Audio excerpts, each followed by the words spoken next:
Also, another example of the other diverse resource that helps you, and it's really important, the awards. Usually, they are not on our radars, the awards. We don't think about the awards as a resource to mobilize, rather than we most of the cases think about it as visibility or communication or positioning, or also gratification of what we achievement.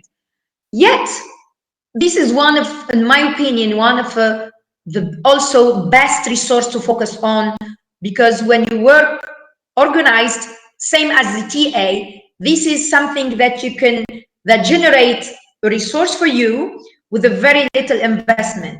What's a prize or an award?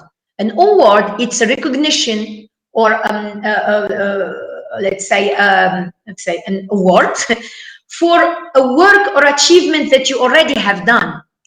So when you apply for an award competition or something, what do you have to do? It's actually documenting and providing evidence of what you have done before and submitting it. So it's like for the grant, the application of the grant, it's the beneficiaries, activities, the frame, budget, la. In an award, it's to simply few pages, very nicely written, is what we've done, achievement, impact.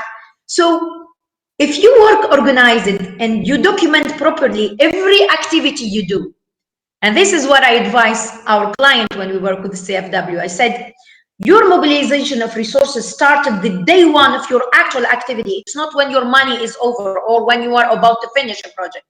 It's a long-term investment. So if by the end of every project, I advise you to invest that one day, the person in charge of writing your final report, you add on his or her TOR to summarize your impact and all the project realization and achievement in 2 nice pages with photos, quotation, some numbers, because it's already there. If you're writing your final report, you get the data is fresh in your mind, it's extra half a day work, and you document it somewhere.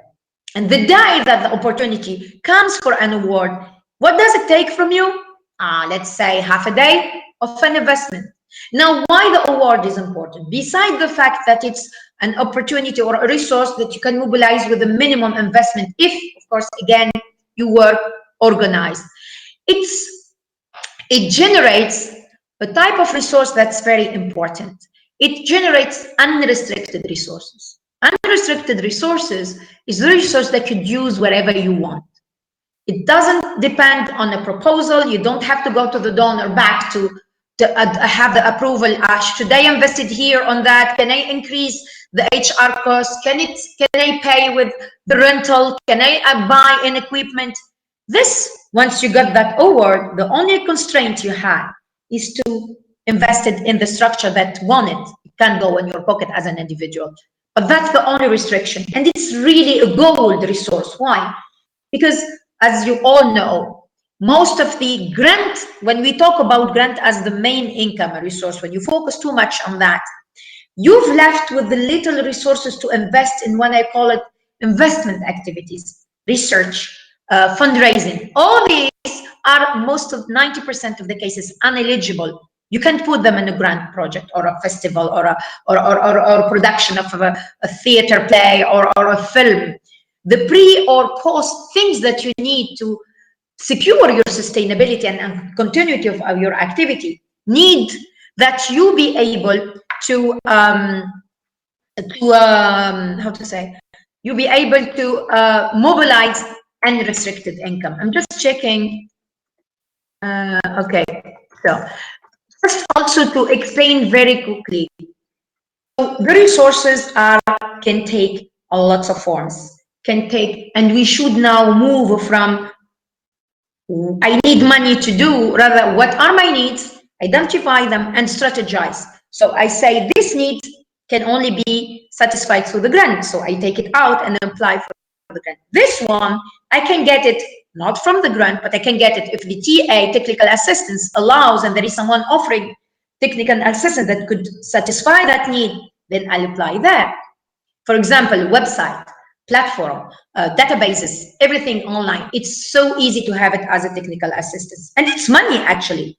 You all know how much it costs to, I'm not talking about basic landing page for a project, for a small thing. But if you have a little bit more complex website, and then it costs you. It's something, I mean, a little bit complex database or website, we're talking about 5,000 to 6,000 euros. So if you can get them from a TA and save that in your grant application and use it in something else, that's good. You can even use it as even smarter. In your grant, you can use the technical assistance as a co-financing. So you put it in the grant application. It's in the budget of the grant, but you put it as your contribution through another donor, which is the TA provider. And then you secure your co-financing.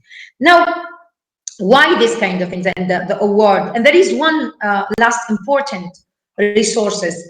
It's developing your own services, meaning some income generating activities or services you could provide. Again, why it's important? We're not talking here about you become sustainable through the services. That's, in many cases, that's not the sole mission of your organization. But it's a little bit here and a little bit there, and it's important. Why? Again, now in the world of resource mobilization, fundraising, whatever it's called, if you put the category or the families of resources, like in the animals, you have the mammifer, the reptile, or the, in the funding, our jargon, we have two big groups. You can regroup the resources in two main families. You have the restricted and the unrestricted. So the restricted are resources where you have a lot of restriction on when, how, and what to do with it.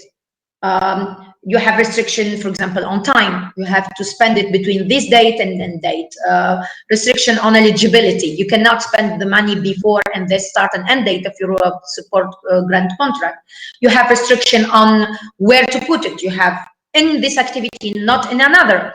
You have restriction on where to buy with it. Some donor imposes, or you only, I don't know, it's American money, you can buy priorities to buy American products.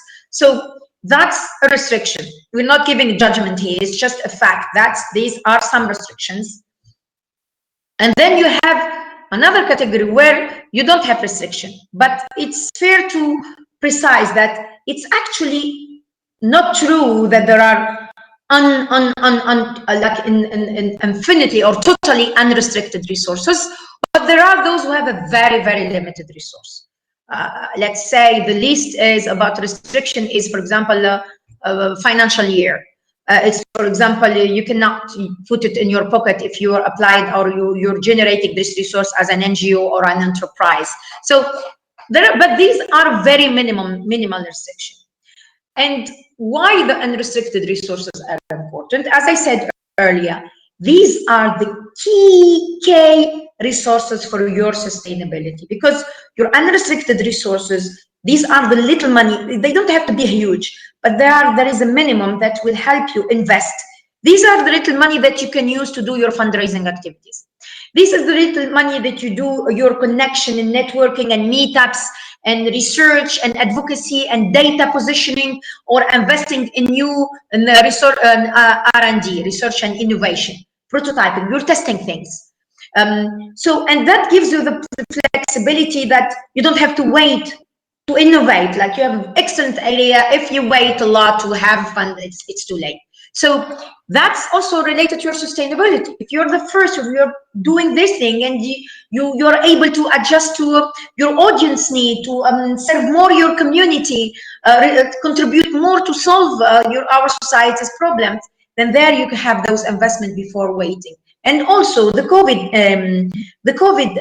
crisis also highlights how important to our survival, to your sustainability, to be able to generate a minimum of unrestricted resources. That minimum, again, in the context of crisis, it's not meant to help you keep your activity or running the same way before the crisis. It's impossible. But that minimum, even small, like 5% of your income annually, that will secure your survival, because that's the income that you will hang on to survive during a crisis. That will allow you be still there, even with no activity, but you keep your existence when there is major crisis like the COVID.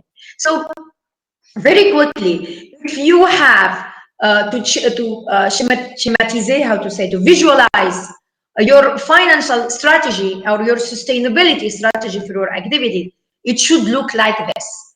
Diversified, but not only on tools, as I said, income generating activities, services, grants, technical assistance, but also on your, let's say, support provider, on your donors, because the dependency in one tool for resource or in one donor, that means you're not sustainable. The day of that, the day that donor stop funding you for whatever reason, they change their strategy, they're facing financial problem themselves, they're not happy with you, then you are in a very critical situation. So diversifying doesn't mean that now you do, I mean, you screw up, but that minimizes the risk when such crises happen. Everybody makes mistakes. So in the day that you have a mistake, you can survive and correct it. Or the day that the funding trend shifts, I don't know, for whatever reason, that you think, you know that the need is here, but sometimes the funding ecosystem in your country is very slow to adjust. So you don't have to wait. You can start and initiate things. But then everybody would say, oh yeah, that's ideal, that's a dream. Yes, and don't worry, at the beginning, your circle here, it's probably one color and only one big color, and then maybe one little triangle or two. That's normal. When you start, that's the situation of all of us. I mean, at the beginning, if you secure one grant, when you start, it's already a good achievement. The problem is, it's not that when you start, you're just, or takes you for year one and year two, you're still in the case or the graph like this one with only two colors. The problem is you get stuck in there. The problem is that you start with one or two donors and you don't actively work and strategize, move toward this model. If you are still in that model and the starting model, 6-7 years after starting your activity, you are not, you're too, even putting yourself the risk of even not being able to become sustainable or to survive, even when you decide to actively work toward this model. I call it, sometimes people come when it's mission impossible. It's really too late to put a strong sustainability basis for your work, your organization, your enterprise, if you start too late thinking like this. Sustainability, it's those mechanisms starting from day one. It's a seed that you plant. So, in our definition, a healthy funding portfolio, I still use sometimes funding so that people get used to ARAM, resource mobilization, but a healthy resource mobilization funding portfolio or resource mobilization strategy must include all these resources in a proportionality that guarantee the autonomy and the independence of your organization. So there are two levels of important, strategic level important. It's the diversification and the proportionality. Because you would say, oh, I will diversify. Like if I come back to this graph, I will find one big triangle, one color, and 15 other, but they are small, meaning that like 90% of your income is one grant from one donor, but you have 15 other donors, each one is giving you $100. That's not okay, because the proportionality imperative, it's not satisfied. So proportional and diversification. And then again, so as I said, it's not when the money dries that okay, now we need more money or we need more resources to keep doing our activities, or okay, let's start implementing this, think of the project and then how to mobilize resource of it. Actually, this is the PCM, Project Cycle Management Standard cycle.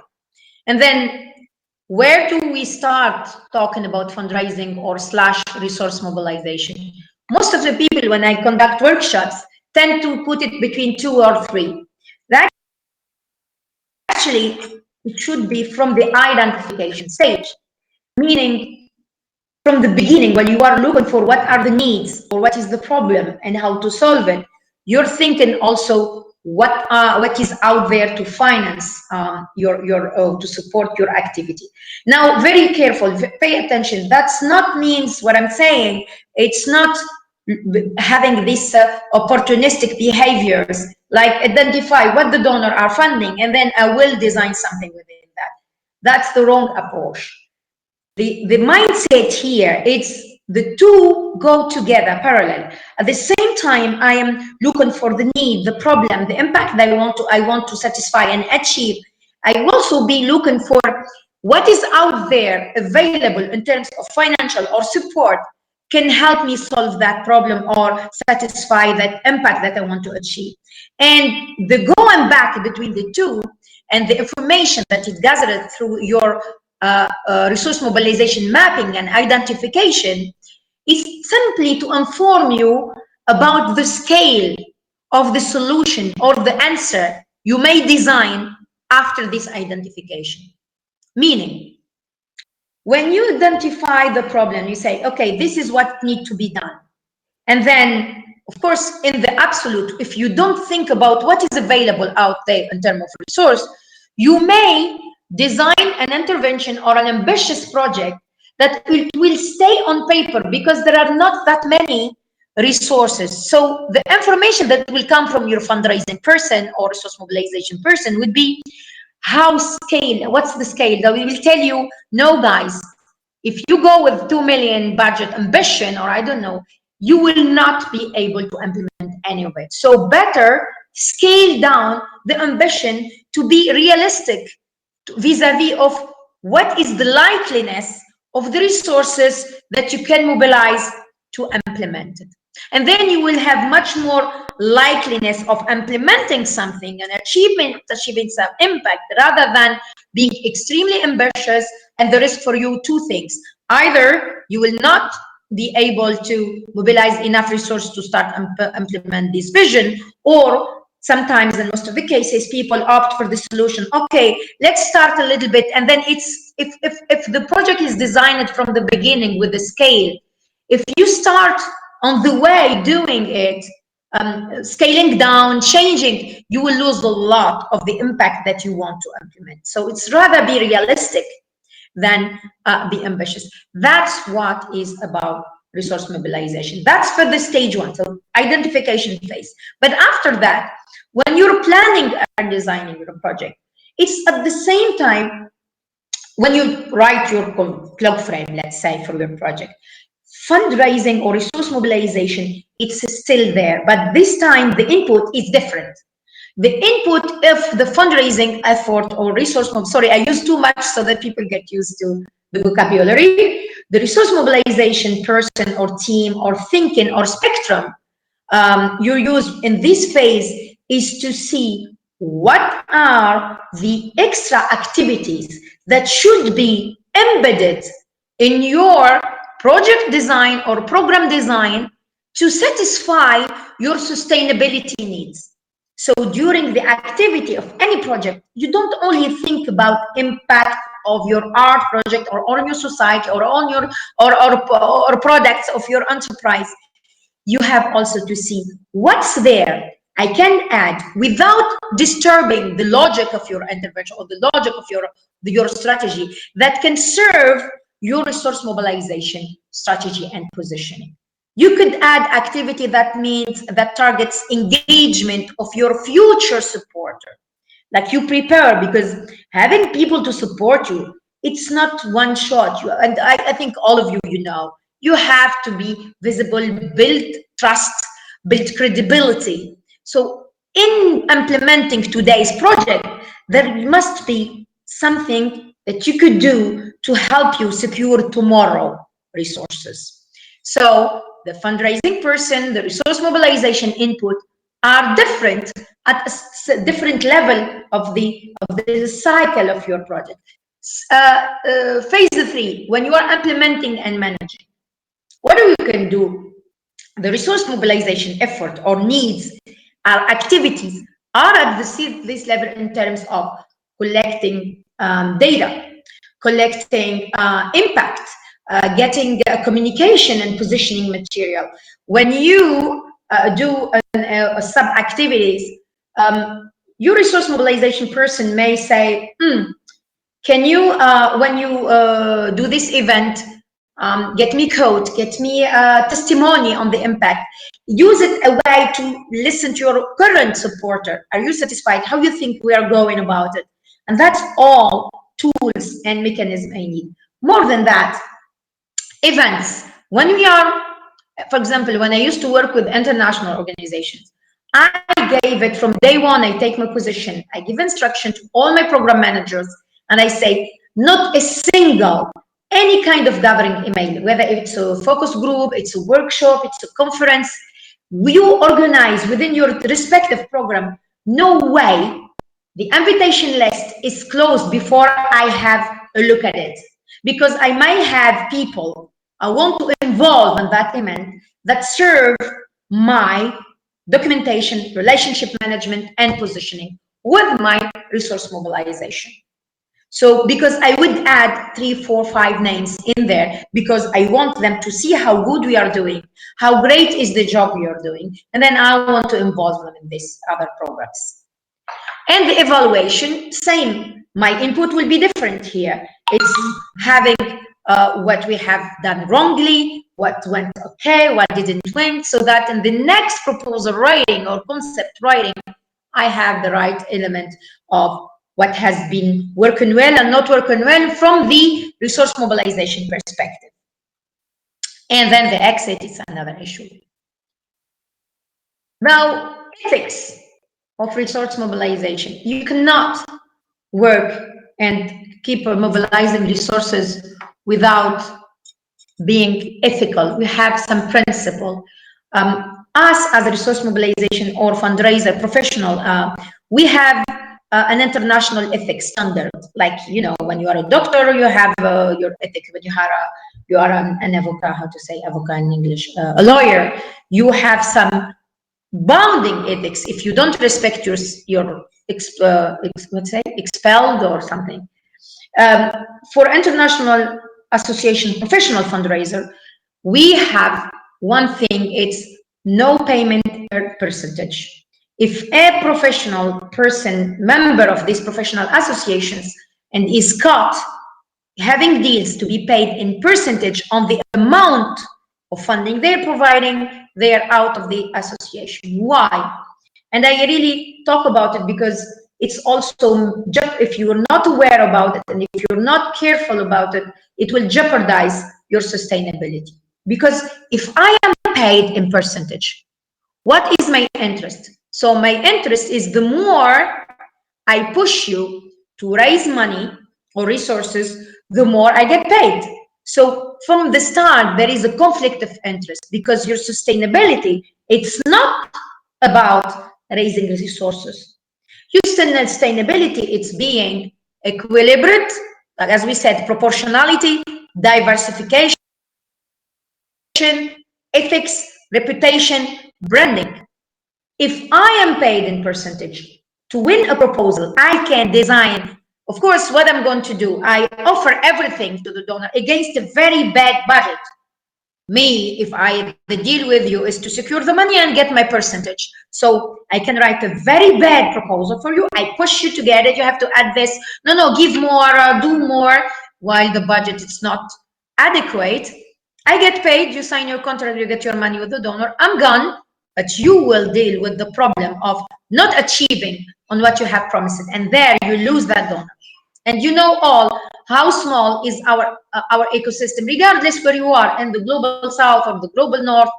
The ecosystem is too small. Our supporter, they know each other and they talk, which is hopefully which is good, because that helps encourage and good reputation for those who do well, and get out of the ecosystem those who are just, you know, how to say, charlatan or opportunistic.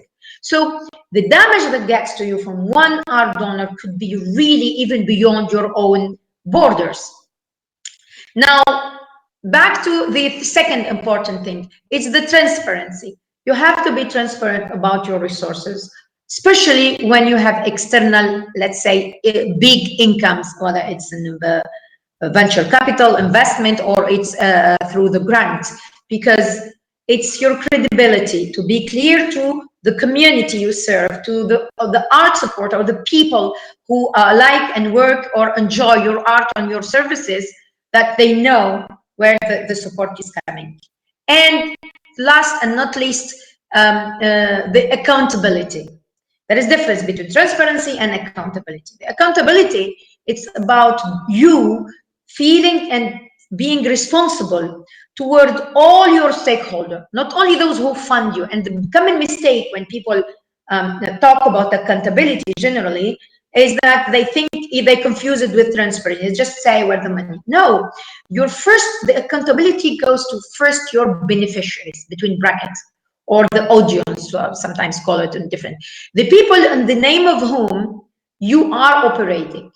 So when you get a grant from, I don't know, UN, US, whatever, the first person you're accountable for, and you need to explain why, how, which money you're doing, whatever you're doing, is your audience, because it's a name on their name that you're getting this fund, especially if you are still working most majoritarily with the grant. Because when you submit a grant for an institutional donor, what is the deal? The deal is you give me money and I am serving a citizen, community, etc. So it's what legitimizes access to this resource is these people. So your first level of accountability is to these people. And now, most importantly, even by being opportunistic and people who only thinks of their interests, even by that standard, your accountability to your audience, beneficiary, community should be at the highest, because the same for donors, for people who support you. When an institution, your Ministry of Culture, foundation, I don't know, XYZ, well, how do you think they decide where to put the money and how to develop their fundraising strategy or funding strategy? They do the same way you do. They go through the identification phase. And other identification, what is it actually in practice? It's asking your community what is the need and what are their good experience. So your best advocate is your community, because when they do their study, research on, okay, we're going to update our strategy, we hire a consultant as a donor and I send them in the field talking to people. It's their words, their feedback that will definitely shape, orient, and influence your donor strategies. So your best advocate is your community, because they would say, my need is here. I'm very satisfied with this approach and this project or this organization. It will come back to your donor. And then you will be indirectly influencing the funding strategy in your ecosystem. And last thing is, and this is a huge debate, but what I said usually to my client, because their expectation is often, yeah, tell me, should I take this money or this donor or not? I always say it's not my role as a consultant or as someone advising or accompanying you or mentoring you for resource mobilization to tell you yes or no. This is related to your own value and your organization value. And this is a very important thing that you and your team, you need to sit together and discuss. So the discussion will be about whose money to accept. I always give an advice, it's not a case by case, because it's much more complex. Like you say, yeah, for example, we have a town in Tunisia, it's extremely polluted by chemical manufacturing and industries around. However, paradoxically, the only one funding the art and culture sector in there is the same polluter. So they are a very, very difficult dilemma. If they don't take their money, there will be nothing in there. So, and I can't answer this question. What I always say, I say, you will be always in such a difficult situation. But what can I advise? Don't ask what or not, but the easiest way is to put your limit. Say, where is my red line? With your team, you said, okay, we're not going to speak at the general. I said, okay, what are the clear no-goes? And start from there. at least be clear. For example, for me, CFW, it's a clear no-go. Extracting industries, when we say donor, from extracting industries, I mean the mining, the gold, the petrol, I'll say the oil, no way. Again, number two, also a red line, it's those who doesn't respect human rights, no matter what. And the third is gender issues. For me, these three are red lines. I won't even bother looking for the donor and checking ethical check, etc. to it. But again, the ethics, it's very important because it impacts also your sustainability, your ability to raise resources. Because if you are not coherent between your ethics and what you announce in your vision, mission, values, and how you get the money, you will kill your potential supporter, especially your community. Again, their sustainability, it's really widely written because most of people are surprised when I talk about fundraising, resource mobilization, and I am more focusing on community rather than on donor. Because I say the community is much more important. The community is the one who will be your target to secure unrestricted resources. Remember when I told you the money that it's given to you, which not bound to a specific activity, because these people who will be, can give you small, it doesn't have to be a big amount, but they can be a member, give you small, donation. The people who will advocate for you, even without knowing that they are advocating for you, with your donor, people who will be fighting and requesting that the service, the cultural creative, access to cultural creative activities it's a demand by the society, the same as education and health. It's there when we win the sustainability battle. So we will have to work on both. And it's the same, as I told you, it's sometimes, most of the cases, really very small action. You won't take a lot of your effort, but keep it in your mind when you say, oh, what is the activity or my strategy for resource mobilization? So these are the success factors for sustainability and resource mobilization. The project, the credibility of your project, the credibility of your expertise. It's not only about implementing activities and its feasibility. And again, one big mistake we usually do, I always say, that's also related to sustainability.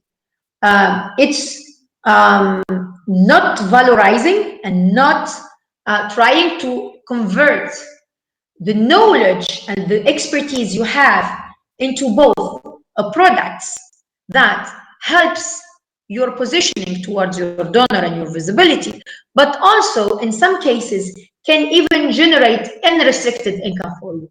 Example, I use this one because it's very caricatural, but it's easy to understand. I always talk to my to people I work with when they are in the theater, and I said, look, unfortunately, who is better and masters better than a theater person the art of public speaking, to speaking to an audience? No one than an actor. You spend at least 4 years of your study learning that and 15 years of practice. So you are the magicians, the experts, the coaches in that. Yet, if you look around you, around in the business, and the people making the most money out of it, they are not you. They are coaches, they are trainers who have done, I don't know, maybe one cycle of training certificate from, I don't know what, XYZ coaching network or coaching certification, and they become public speaking coach. Today, in this fever and craziness about entrepreneurship and startupping, the money, I swear to God, I mean, the money made through this coaching, public speaking, it's huge. And again, I'm not saying that you have to do. That's not my role. It doesn't mean that also I say that's a good thing. I'm telling you what exists there, or at least think about it that way if you think it's something fits your value. But providing that kind of course, offering this activity maybe 10% of your time once in a while and generating resources for it, maybe it's a good option to get income from there. And that income, when you pay a client or an organization or an incubator or a donor, because there are many also donors, they funding capacity building and youth entrepreneurship things or youth education and whatever. If you approach these people and said, okay, we're the best people to do that. So this is an offer my NGO provides. You know that you can provide service legally. You're not, there is no opposition or no contradiction between you being an NGO and offering services like a service contract, not a grant contract to, it doesn't matter who's the client, a donor, public institutions, a company, an incubator, and get paid for that. The only restriction you have is that the money goes to the NGO and invested in your organization activities. Bingo, that's unrestricted resources. The client doesn't ask you for a report. So if you are organizing a public speaking coaching 2 or 3 sessions to a CEO or chef or entrepreneurs in this company or a group of, I don't know, an incubator, then they pay you. You just have to send your offer, technical offer, and send your invoice. And once you get the money, they don't care what you do about it. And that's gold, because that's the money you can pay to do a fundraising mapping. That's money you can access to database of donors, to know what's going on when you are in the phase of identification. That's the resources they could use to write a nice or produce a nice video about the overall activity of the organization, not only project related to that donor XYZ because it's eligible only for his project. So that kind of things that it's when you need. So, and I mean, that's what I really advise you. I mean, people sometimes get disappointed when I do a presentation of fundraising because people come with the expectation to tell them, oh, this is how you do it. And most of the cases, when you look on resource mobilization and fundraising trainings or workshops, people confuse 2 things. They start 90% of the work or the course is about proposal writing. I'm not, I mean, our mission, it's not proposal writing, because proposal writing doesn't help you become sustainable. I mean financial, because the concept of sustainability is much wider than the money issue, okay? We're here talking about financial sustainability of your work. And then writing proposal is not the solution. Writing proposal is 10% of your effort, or where you should concentrate 10% of your effort to be sustainable. The problem today is 90% of our effort are on proposal writing, and then only 10% to the other. And that's why many struggle to reach sustainability. Many function in a cycle of crisis. When a project is over, a crisis, survival, right the next, losing the team, re-putting the team again. So all this, while if you want to be sustainable, it's a matter of strategy and managing your growth also. You grow too fast without investing, or without at least a minimum of thinking about how to mobilize different type of resource. You're like you're a giant with the small legs. So when I talk about sustainability and resource mobilization, it's what I share with you. It's the mindset, the tools, how to do it. Everything is available on YouTube. You can then how to write a proposal. You can find how to write. I don't know. You can find what is important. It's you shift your mindset. You take time to allocate at least 10% of your time. Use it. So some people will say, well, we don't even have time to sleep. If you don't do it, you will always be in the survival mode, and you will die sooner or later. There is a limit to what your body can do. So yes, sacrifice. You cannot have it all. You have to sacrifice something to your resource mobilization. Otherwise, it won't work. Now, of course, to be sustainable, there are basic prerequisites. There are things that you need also in parallel to getting ready, positioning, doing within your organization. And when you know about them from the start, the burn of putting them together and engaging in them is much less. And also the last minute request, and how many opportunities are missed because you don't have manual of procedure. You missed the deadline because, and manual of procedure is so basic. It's so easy to organize when you take time to think and be aware that you need it, and then you think, how am I going to get it? And again, I refer you back to the logic of don't think money, because most of the cases you said, oh, I need a consultant to do that. No, no, no. Again, resource mobilization is about maximizing. So you would say a manual, your need is to have your manual of procedures available. How to mobilize it? There are different ways. First questions, is it available out there for free? Google. Manual of procedures, simplified, Tunisia, you add word, because the manual of, I forgot to explain what is it. The manual of procedure is the basic, usually you get it even from a donor when you sign a grant contract. They will give you how to spend the money, the condition, how to, you know, document all this. Like if you have a payment, you hire a consultant for over 10,000 euros, you have to have a tender. If it's 100, you can do one-to-one agreement. These are the financial and policies with your organizations. You must have them somehow. And actually, in practice, many of us, they have them, but they are orally, they are not written in a document that your board or CEO or NGO steering committee should validate, approve, and becomes your ways of working. So, and of course, they have to also to comply with your local regulation and laws, like labor laws, finance laws, etc. So there are two ways. You go on Google and you write manual simplified, because manual procedure could be like 500 for big pages for big organization. You don't need that. So usually the technical word we use for that, it's called simplified manual of procedure. Use these three keywords, simplified manual, and add your country, because it doesn't, it's useless for you to have the simplified manual of procedure example from in Tunisia. It's not one. Second option, always think of how I get before I think I have money to do it. Say, who will be using it also? Who are the people who may be supporting that kind of things? NGOs who have support programs for small local NGOs, regardless of the sector, because manual of procedure is about finance law. They apply to when you are in the art or in the agriculture. So look at international NGO organizations that have their sub-granting or providing financial support and giving grant to local NGOs or NGOs in your country. And contact them, because most of the cases, at 90%, they have already themselves financed or paid a consultant to prepare or support one of their grantee or beneficiary to develop that manual of procedures. And then you will have it. And they are always happy to share it, because themselves, it's a donor money, a back donor money. So they're really, really happy to share it with others.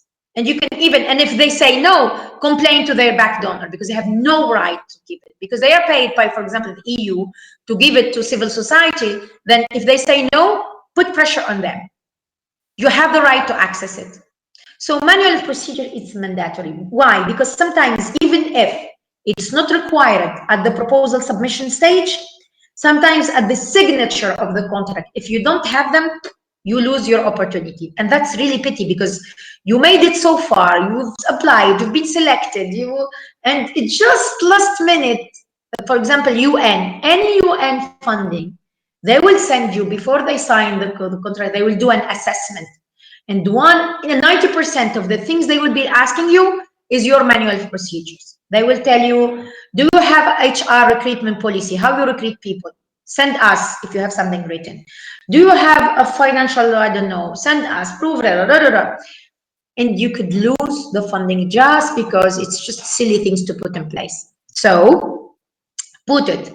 Third option to secure that, if you are lucky enough and you got what they call it now, the trend now is called the structural funding.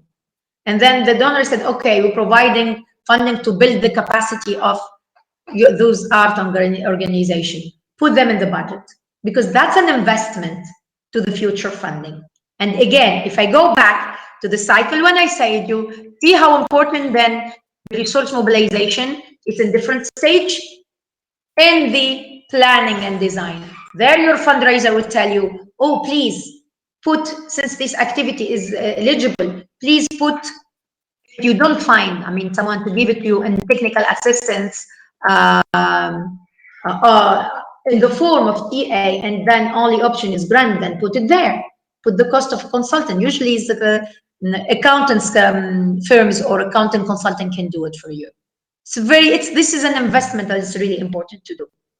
Now, again, as I told you, the accountability, the ethics, the transparency, and again, the financial statements. It's basic thing, and the lots of opportunity are lost. You can apply because your financial statement of last year is not ready, or it has never been done, or because you need a certified, I don't know, accountant. And then again, when you are in this phase where fundraising person, it's her job to nag, and you say, sorry, in the implementation or in the planning, the budget for providing the financial year funding, and where you have, it has to be in that budget.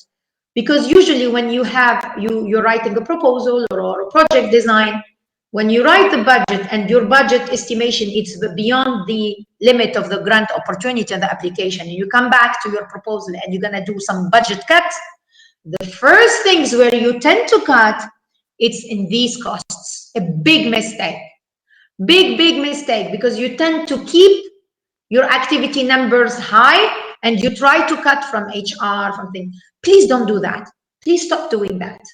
Because yes, you may win this opportunity, and again, you will find yourself, as I said before, implementing a project which is way subfunded. You will harm your reputation. You will do nothing at the end. After a year and a half, you have no progress toward your sustainability. You have not done one single step toward your sustainability. While if in this project you have at least managed to get your manual procedure done, paid and covered, that's one step toward this nice graph, this nice sustainability. So the sustainability, for me, it's not one magic recipe or solution, or something you do in 1 year. Sustainability, I don't know, guys. I can talk for hours about fundraising. We're not taking a break if you're not tired, so I keep going. So for me, the sustainability, it's like this, it's a seed. You plant all over 5, 6, 7 years.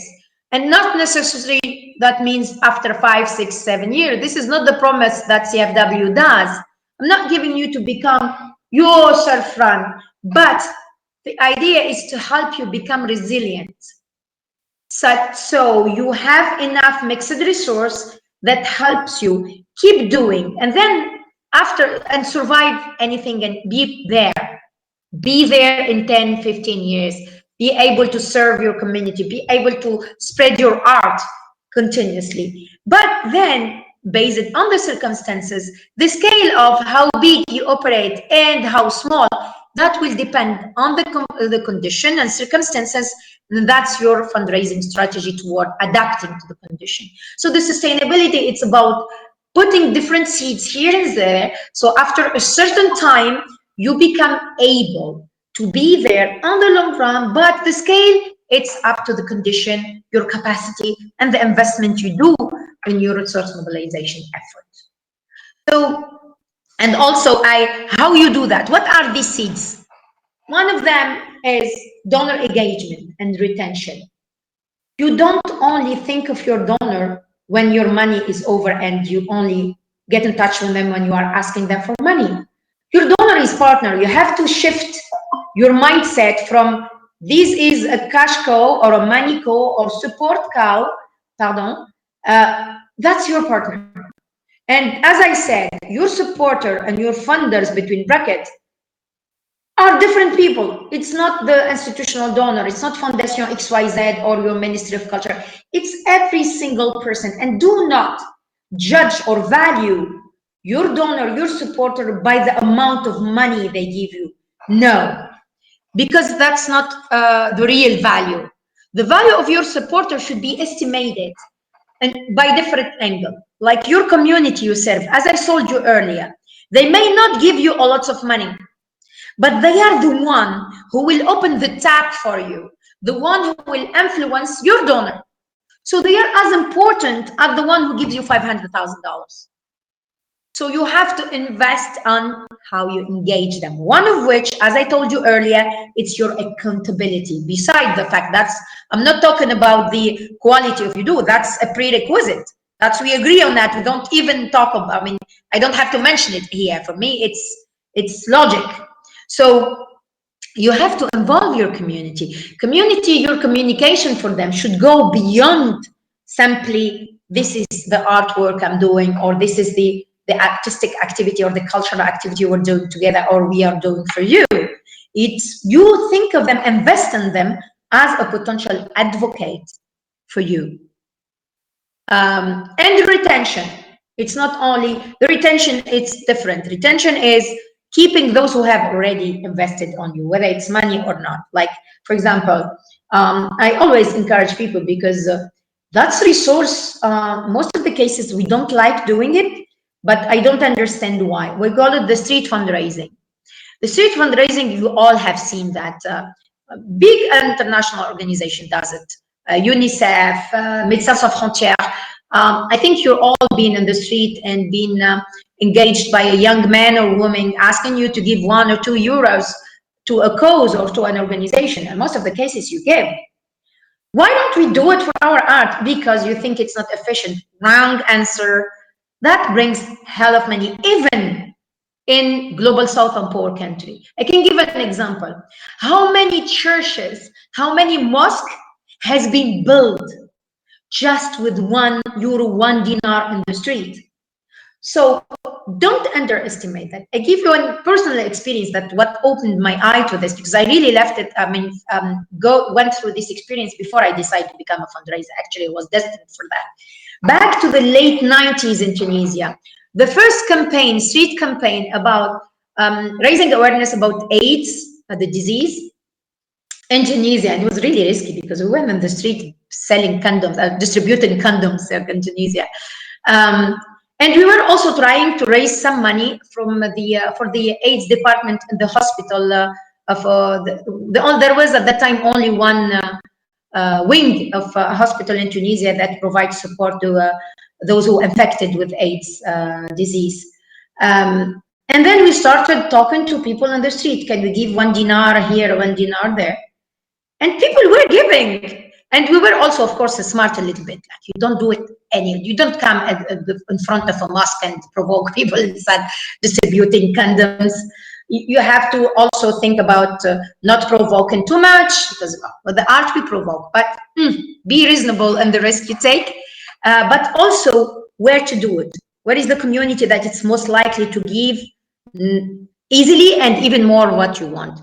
At that time, it was in the summer, the time what most of the Tunisian diaspora comes back for their summer holiday.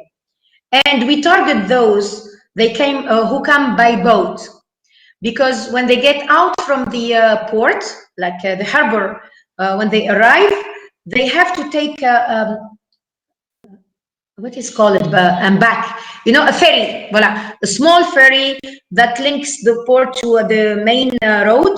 And it's a little journey of 10-15 minutes maximum. So what we did, we came the team, 6 or 7 people, we sit on that ferry, we don't get off, and we wait for the new groups to come. So you have, so over 15 minutes, we are 7 people, and we have like 20-30 cars stuck there. There is no way for them to run out of us.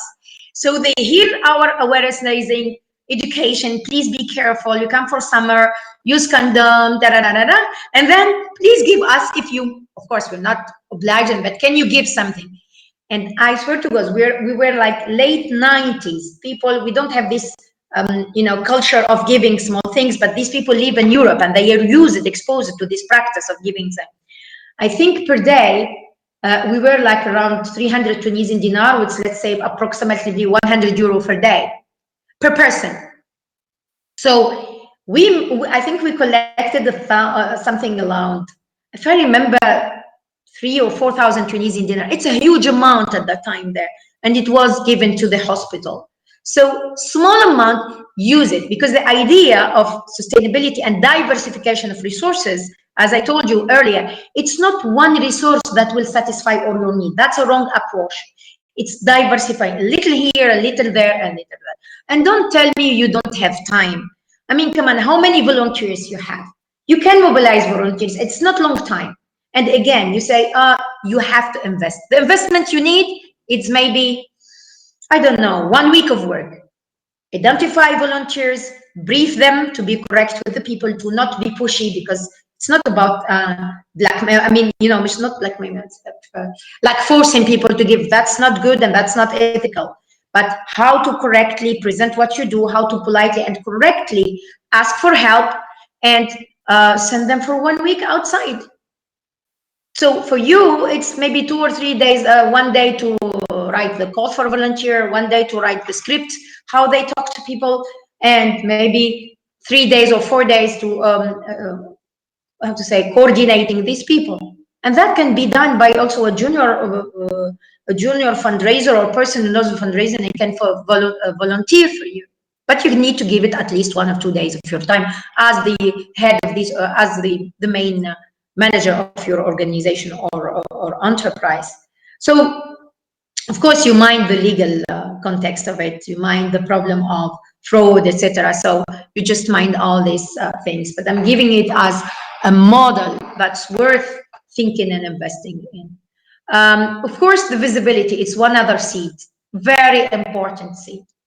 Working very well, working good without sharing, you don't help your resource mobilization effort and your sustainability goal. You have to be visible, again, not only for your donor, visible for all your stakeholders. I mean, I should correct, not only for your grant-making donor, because you have other donors. Innovation and strategic partnership, that's another seed. Innovation is very important because you adapt, again, related to your community, the reason for your existence. And of course, I am talking about those who link their activity to community, those, because in our ecosystem in the world, there are different positions, different relation to the art, and all are respectful and respectable. So some people, some of us would think of art, it shouldn't be linked or frame it into satisfying, I don't know, social or economic need. That's respectful too. And that case, the innovation maybe in terms of satisfying community or retaining or positioning towards a donor is not relevant. But for those who have this positioning, innovation is really important because you have a better relationship to your community, you adapt to their needs, and you achieve your mission. And also the innovation positions you very well towards securing resources. And for example, for grant innovation, it's an important element if you are targeting grant opportunities, because when you are innovative and you are ahead of the others, it's much easier. Competition is less, unfortunately, between brackets, because anyway, by definition, when you apply for a proposal against a call for application, you are by definition in competition with others because there is evaluation and selection process. So when you are innovative in the innovation, there is much less competition, real innovation, because everybody can say, can put a title, innovative thing, but the real innovation, you could, if you invest in it, that make your resource mobilization through grant making easier. And then the last seed I'm talking to you about it today is the expertise generating activity or the income generating activities. I mentioned it earlier. The expertise, the example I told you before about public speaking, that's expertise. So how a know-how, a knowledge you already have doesn't need much more investment. You don't go to learn public speaking again when you are a comedian, artist, or theater actor. It's just taking a little bit of time designing how you're gonna to achieve that coaching session or training session or educational section about public speaking, and make it known to those who might be interested that it's there and you are providing that service. Also, the income generating activity, I think most of us are familiar with that. Any activity like, I don't know, if you are generally when you are in a cultural center, it's common to provide, to offer workshops and activity to the community against subscription or fees or whatever. So that kind of things. Others, if they are in the creation of like product creation, not product in terms of, yeah, actually it's in its wider sense. I mean, whether you produce theater play or a film, usually you try, if when it's appropriate and possible, to sell the tickets for it. Or if you are in the design and the fashion, you do a product and you sell those products, and the benefits comes back to your organization or NGO. So the sustainability, it's different seeds. And also I can compare it to the agriculture. I love the agricultural world because these people are very wise since the beginning of humanity. If you look at how at least the farmer in developing country, or the farming at the beginning before the big industrialization, what do they do to sustain their living? They grow different type of crops, so that get ready in different time of the year. For example, in Tunisia, the olive field. So you know that to grow olive trees, there must be a distance, like 60 meters, 20 meters, depends on the standard of the oil they're producing. What they do, you can see, and I hope one day you will come in Tunisia and you see it's really beautiful. Between an olive tree and another olive tree, they plant a fruit tree. Generally, it's most commonly I see a lot in, for example, in Sahel region. It's a loose element. It's beautiful when it's the spring. You see the olive tree with dark colors, and in between a pinky flourishing trees. It's amazing, beautiful. And then down between with the roots of the almond trees and the olive trees, they grow, I don't know, bees, beans, anything that is the small one, I mean the shorter one. Why? So that this season they'll be harvesting and selling bees or beans. 3 months later, the almond will be ready, and they will have income through the almond sale. And 3 months later, it's the olive season, and again. So they secure their sustainability by investing and smartly alternating. You see, for them there are two dimensions. It's time when the product is ready, and variety, diversification in time and diversification of product. We learn a lot from farmers. So we should have the same mindset. Where to start? The foundation. I think it's these are. The foundation are. It's really a good work. It's the assessment.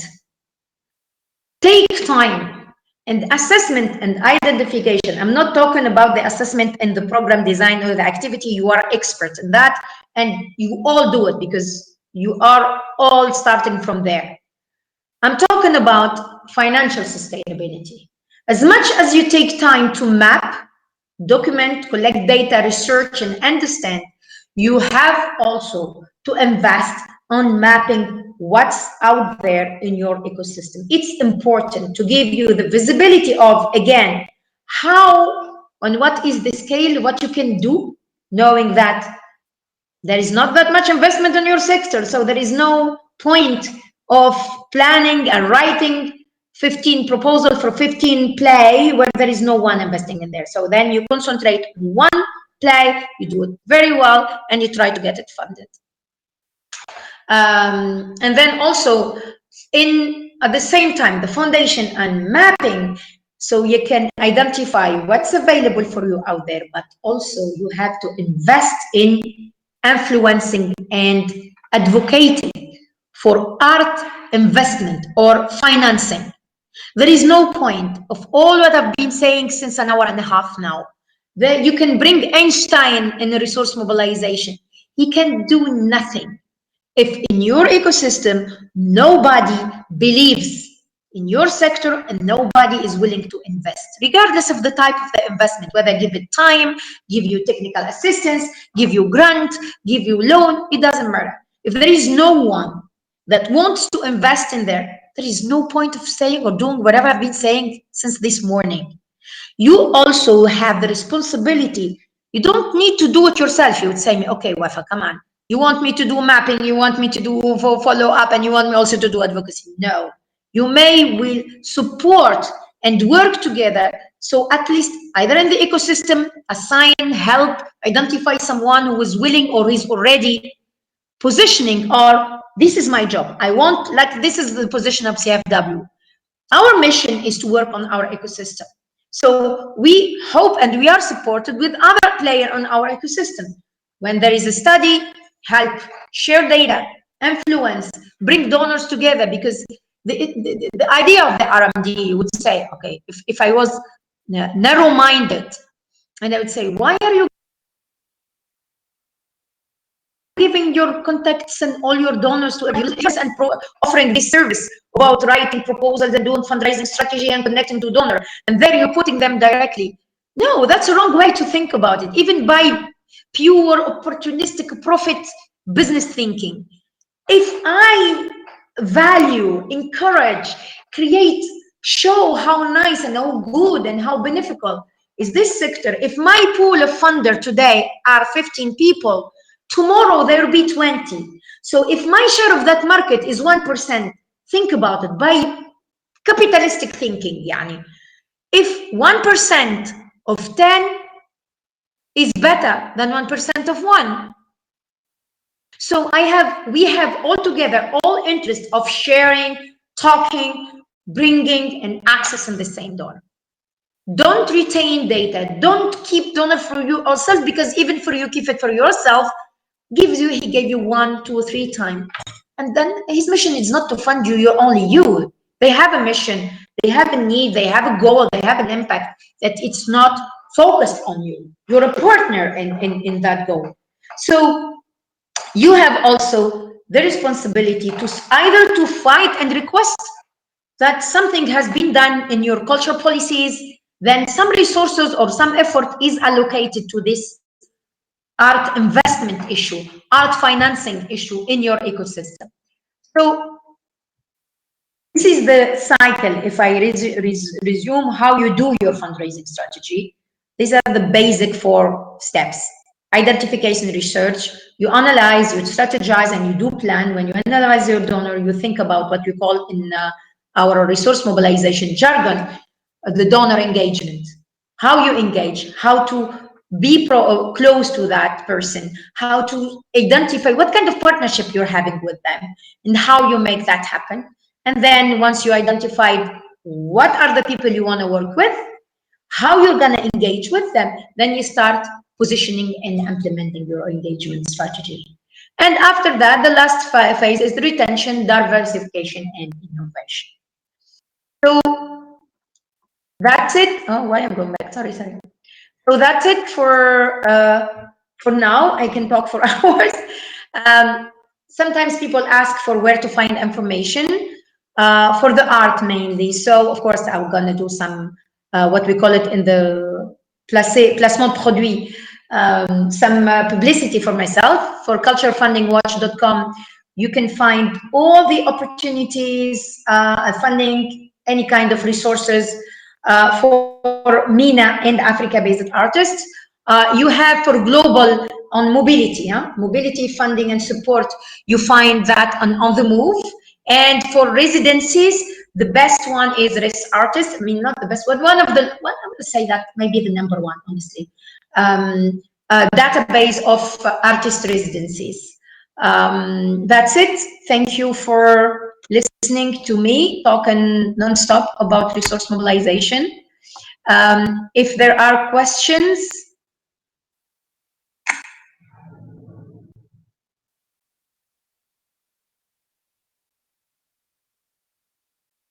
you can type. I couldn't see the writing when I was talking earlier, but I'm very, very happy to answer your question.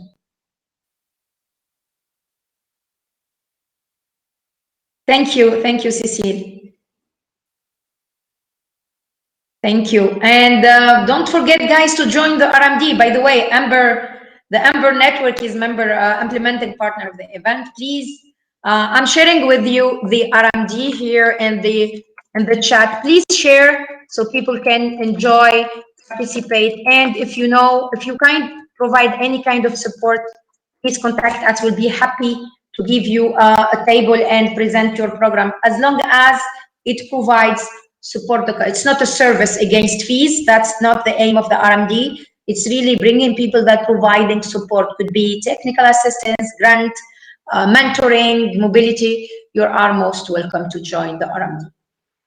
And this is the RMD thing.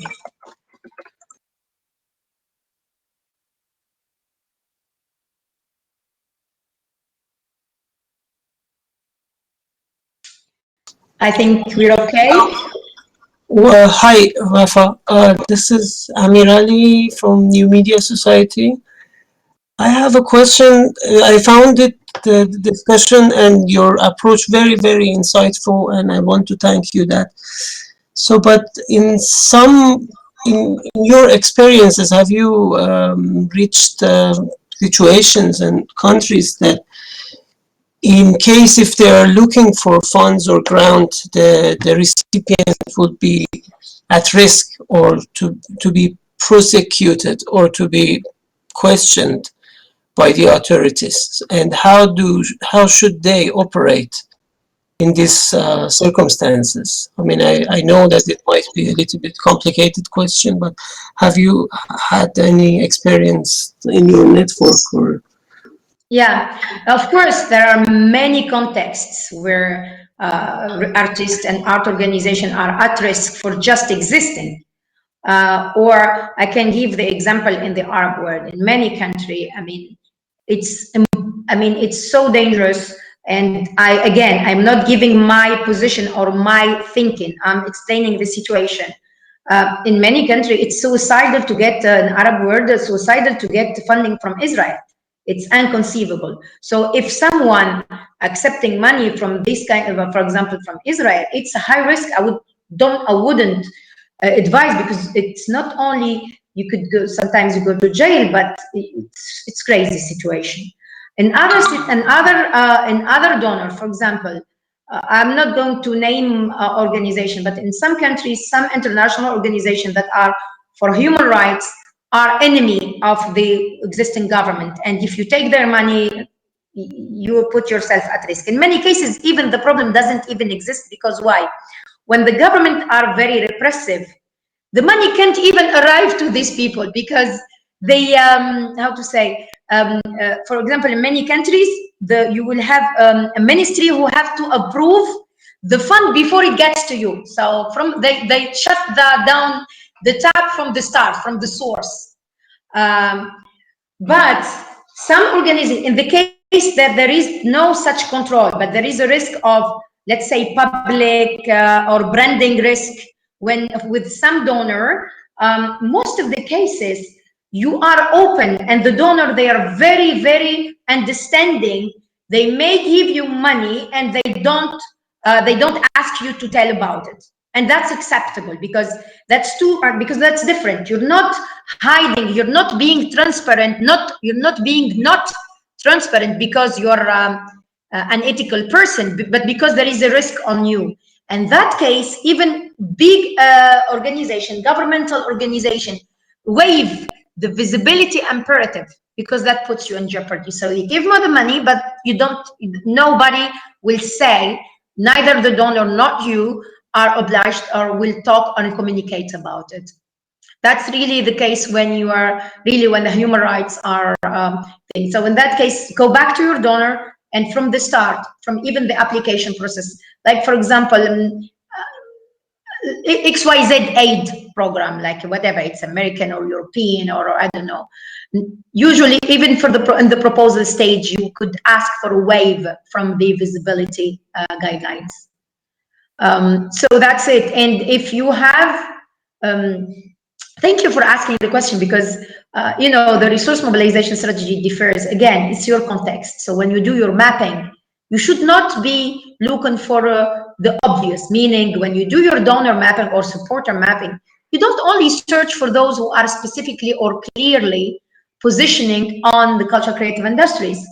Look for those positioning also by thematics. Like if you are in a very hostile environment for human rights or your work, look for those who support that issue, freedom of expression, artist at risk, or human rights defender at risk support program. They exist. There are many. You can ask around you. Most of the cases they're not spoken about, because if they spoke about, they put in danger people they're supporting. Then you just ask for these people to help, and they are, most of the cases, they don't ask you to be visible about that or to be vocal about it.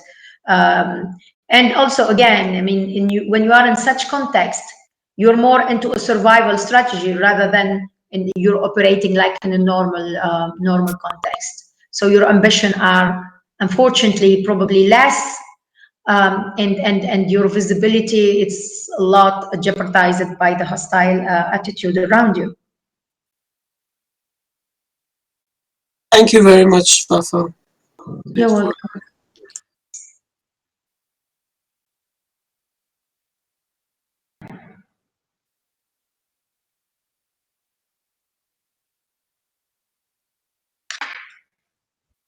I think we're okay.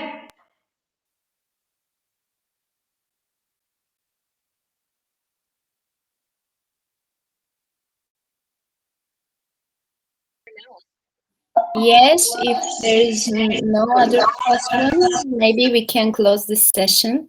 Okay. Sorry, Thank you very much. Thank you for all these insights. It was really good. Thank you. Thank you so much, everybody, and have a very nice day.